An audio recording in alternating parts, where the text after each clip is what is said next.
News Talk 1150 WGBR. Good morning. WGBR time 7:42, and we're here in the studio with our favorite representative from the North Carolina House. That's Efton Sager. Good morning, sir. Well, now, I appreciate that. I hope I'm everybody's favorite.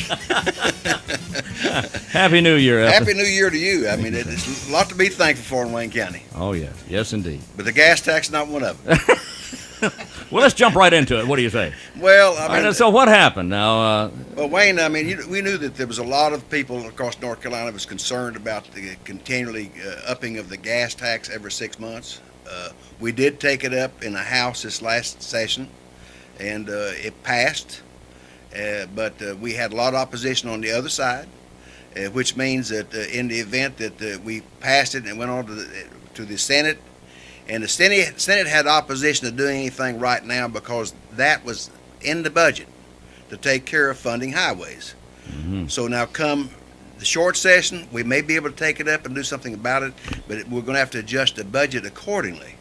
And what people don't understand, and of course, I mean, all we're concerned about is the price going up at the pump. But what a lot of people don't understand is the fact that the majority of the states, and in fact every one of them around us, Virginia, South Carolina, Tennessee, and everyone that borders us, most of their highways are funded by county property taxes.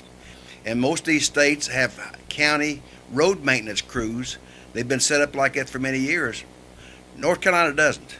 And I guarantee you the county don't want that responsibility because it would take a lot to gearing up, and that's another mandate that we'd probably pass down, and we wouldn't fund it enough to take care of all of it. So there'd be property tax increases. Well, I agree with that. I agree with what you're saying, and you're right about that. Yeah. The only thing I see and hear is that our gas tax is so high. Oh, I know. Now, not all the states have the luxury of having the taxes for the roads coming out of our property tax. Sure. We're very fortunate in that regard, but it's a blooming high.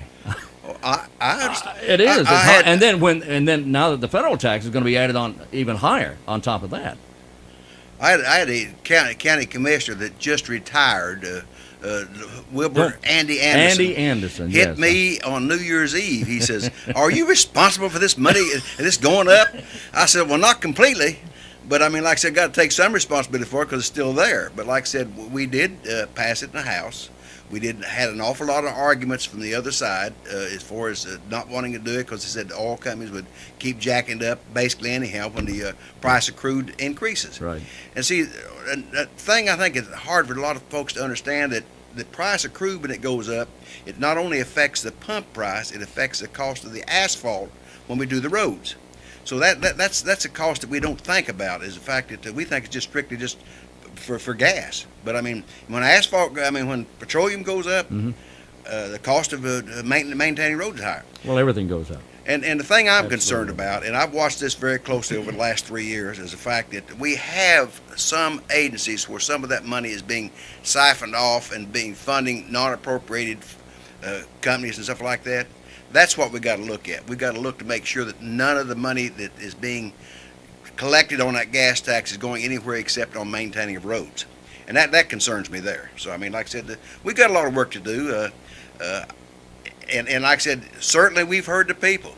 I mean, like I said, when we passed this thing, I mean, we'd been hearing a lot of folks. In fact, I got an email right here that the speaker got. And he explained the situation, but it's hard to really convince anybody that it's still right. But I agree that we need to do something. We need to, everything has to have a funding source, and we've got to look at a better source to try to fund the roads. Okay. So where does that stand right now? Well, it's like I said, if the House, if the Senate will take it up in the short session, it may. It can be passed and put into law. And like I said, that would mean July the 1st, it wouldn't go up. Would not go up. Would not go up if we cap it. That is, unless the governor decides to veto it. If the governor decides to veto it, we do not have enough votes in the House to override that veto. The governor has had a happy pen here, I like to call it, where she seems to be vetoing quite a bit. She made the brag way back. She says, I've got a whole quart of red ink, and I'm willing to use all of it. And of course, I mean, I think, you know, some of the bills, I mean, she may have actually been in a disagreement with and thought that they really need to be, but I think a lot of it's political. Really? Yes, I do. I mean we too do it bad. on both sides. Yeah. Yeah, everyone does it, I guess. It's too bad. Pardon me. Where do we stand on the voter ID? The voter ID, Wayne, I hate to say it. I mean, of course, I was really shocked when I saw that South Carolina's voter ID was by the Justice Department was overturned. Mm-hmm. We've got it on the table. It can be brought up anytime we've got sufficient votes to overturn it. It depends on this short set. When we go back in on Wednesday, if in the event that we have the right number of votes on the floor, we can bring it up and we can vote it in and we can overturn our veto. Like I said, of course, the numbers, I think we probably won't have enough number. We got to have 72. Mm-hmm. Of course, if we could, for short people, I know a couple people on the other side is going to be out. One of them had an accident; he's going to be out. But I don't know what we're going to have on our side. But it will be brought up if we have the opportunity, if they have the opportune time to do it. Okay. What else is on the table? Well, I won't be here next Monday. I want to let everybody know that because I've got to be in Greensboro for a panel on the soil and water conservation, and I look forward to talking to the agriculture folks because this is a division that we moved from Diener to the agriculture department, and we're just Diener, DENR. yeah, Environmental, natural resources. Right. And it's a logical place for it because, I mean, there's nobody that's more concerned about soil and water than the agriculture folks are. And it's the soil and water folks that are elected from the counties will be there to discuss things with us and as far as how they can lobby us and let us know their concerns and so forth. And I think it's going to be a good visit. Okay. So if someone wants to talk to you about any of these issues or contact you about a problem they have of their own, how do they do that? The best way is 919-922-1484. That's my cell number. And locally, if you're sometimes I have a problem with that phone, but I'll see you called, and I can call you back on the landline. But the other phone number, my home phone number is 735-9458.